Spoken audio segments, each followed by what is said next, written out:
नमस्कार दोस्तों। कल की कहानी में हमने देखा था कि किस तरह सरिता की माँ परेशान थी क्योंकि उसकी बहन किसी लड़के के साथ भाग गई। आइए कल की कहानी को आज शुरू करते हैं। हद तो यह हो गई कि वह मुझसे भी कहने लगी कि तू भी किसी के साथ भाग जा। मैं उन्हें इस हाल में छोड़कर किसके साथ। रो पड़ी सरिता। विजय की समझ में नहीं आया कि वह क्या कहे और क्या करे। स्थिति को सरिता समझ गई तो खुद पर काबू किया और फिर से टाइप करने में लग गई। 10 मिनट बाद सरिता उठी और बिना बोले ही चली गई। विजय की इच्छा हुई कि वह उसके पीछे पीछे चला जाए, लेकिन वह बैठा रहा और उसे ज़्यादा देखता रहा। मूसलाधार बारिश में भी बिजली कड़कने का गिरना, आसमान में काले बादल घिर आए थे। इस कारण परिवेश में अंधेरा पसर गया था। रह रहकर आसमान में बिजली चमकती और बादल गरजते। ऐसे मौसम में भी विजय टाइपिंग स्कूल जाने के लिए तैयार था। वह सरिता से मिलना चाहता था। जब वह घर से निकला तो बूंदाबांदी कुछ ही देर शुरू हो हुआ कि चुकी थी। बारिश तेज हो फिर गई। भी वह तेजी सड़क पर कदमों चल से रहे टाइपिंग लोग स्कूल की भागकर तरफ किसी बढ़ने झाड़ लगा। में खड़े हुए, पर वह अपनी मस्ती में भीगता हुआ चलता रहा। इंस्टीट्यूट पहुंचकर उसे पता चला कि सरिता नहीं आई है। इतनी बारिश में आने की क्या जरूरत थी? मैडम ने विजय से कहा, आप नहीं समझेंगी। सब समझती हूँ, लेकिन अब सरिता कभी नहीं आएगी। क्यों? आपको कैसे पता? उसका फ़ोन आया था। उसने कहा कि यदि आप आओ तो बता दूँ। वह कभी नहीं आएगी। विजय की आवाज़ किसी कुएं में से आने लगी। विजय टाइपिंग स्कूल से बाहर आया। बाहर मूसलाधार बारिश हो रही थी। जैसे ही उसने नीचे की ओर कदम रखा, जोर से बिजली चमकी और बादल गरजने लगा। विजय संज्ञा शून्य सा भीगता हुआ घर की तरफ चल पड़ा। उसने सोचा कि वह सरिता के घर जाएगा, लेकिन उसके घर का पता तो मैडम दे सकती हैं। यह सोचकर वापस पलटा, लेकिन टाइपिंग स्कूल बंद हो चुकी थी। भीगते हुए वो घर पहुंचा। तब तक उसका शरीर बुखार से तपने लगा। लगभग 15 दिनों तक चारपाई पर पड़ा रहा। जब कुछ दिन ठीक हुआ तो 20वें दिन टाइपिंग स्कूल पहुंचा। मैडम नहीं मिली। यह सिलसिला 15 दिनों तक चल रहा। 16वें दिन उसे मैडम मिली। उसे देखते ही बोल पड़ी, काफ़ी कमज़ोर हो गए हो। उस दिन बारिश में भीगा तो बीमार पड़ गया। विजय ने मैडम से सरिता के घर का पता मांगा तो उसने एक कागज़ पर लिख कर दिया और विजय की थमा दिया। मैडम को धन्यवाद बोलकर विजय चल पड़ा। वह आज ही सरिता से मिलना चाहता था। जब वह मैडम के दिए पते पर पहुंचा तो वहाँ ताला लगा था। पड़ोसियों से पूछने पर पता चला कि सरिता यहीं रहती थी, लेकिन अब मकान बेचकर चली गई है।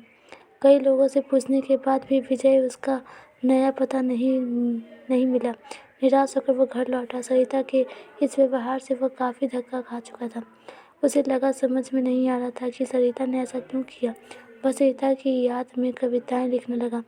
एक दिन उसने एक सपना देखा और उसके भावों को कविता के रूप में कागज़ पर लिखा। सरिता जो निकलती है अपने उद्गम स्थल से सागर की चाह में चली ध्रुव गति से सामने आकर आ गया। पहाड़ टकराने के बाद बदल लिया अपना मार्ग। मार्ग था लंबा, पहाड़ों की श्रृंखला थी। पठार और पथरीली जमीन भी, आदमी भी खड़ा था फावड़ा लिए बांध बनाने को तत्पर। खेत सींचने के लिए चाहिए उसे पानी, पानी चाहिए पीने के लिए भी, बिजली भी तो चाहिए।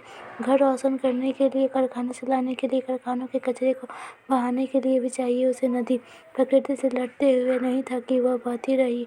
अविरल दिल में सागर से मिलने की चाह लिए भारी पड़ा प्यार अवरोधों पर पहुंच गई वह साहिल पर, लेकिन मानव ने बांध बना रोक दी उसकी धारा। कारखानों की गंदगी उड़े सरा दिया उसका आत्मा को अपने आंसुओं से धोती रही। वह अपनी बदन निर्मलता से मिलना चाहती थी सागर से। विकास उद्यमी मानव ने रौंद दिया उसकी आत्मा को। जिंदा लाश हो गई वह। उसके लिए तड़पता और है सागर, साहिल पर पटकता है अपने सिर को। उसने तो दम तोड़ दिया मानव के विकास में। सागर भेजता है बादलों को उसे पुनर्जीवित करने के लिए। वह जानता है बेवफा नहीं है, मगर सच्चा प्यार है उसका। याद है वह मानव के विकास बरसते हैं, बादल उफनती है, मानव को दिखाती है विकराल रूप। मिलते ही प्यार की ताकत तबाह कर देना चाहती है। वह मानव की सृष्टि को बदला लेना उसकी प्रकृति। भीगती भागती सागर की फैला बाहें स्वागत करना चाहती है, लेकिन कुछ भी नहीं जानना चाहता है वह मानव स्वभाव का। उसका पाला पड़ा है स्वार्थी मनुष्य से। विजय इस कविता को पत्रिका में छापे 1 महीने से अधिक हो गए, लेकिन उसके पास एक बार भी अब तक सरिता का कोई पत्र या फ़ोन नहीं आया। उसे उम्मीद है कि एक न एक दिन सरिता उसे संपर्क जरूर करेगी। जब से वह कविता प्रकाशित हुई है तब से वह प्रत्येक फ़ोन की घंटी पर चौंक जाता है और हर रोज़ पोस्टमैन की बेसब्री से इंतज़ार करता है, और जब तक उसका समय ख़त्म हो जाता है तो वह किसी समुद्र में डूब जाता है। धन्यवाद दोस्तों। अगर आपको ये कहानी अच्छी लगे तो वीडियो को लाइक कीजिए, मेरे चैनल को सब्सक्राइब कीजिए। आपको क्या लगता है, क्या सरिता विजय को मिल पाएगी? कमेंट में ज़रूर बताइएगा। धन्यवाद। मिलते हैं अगली ही ऐसी वीडियो।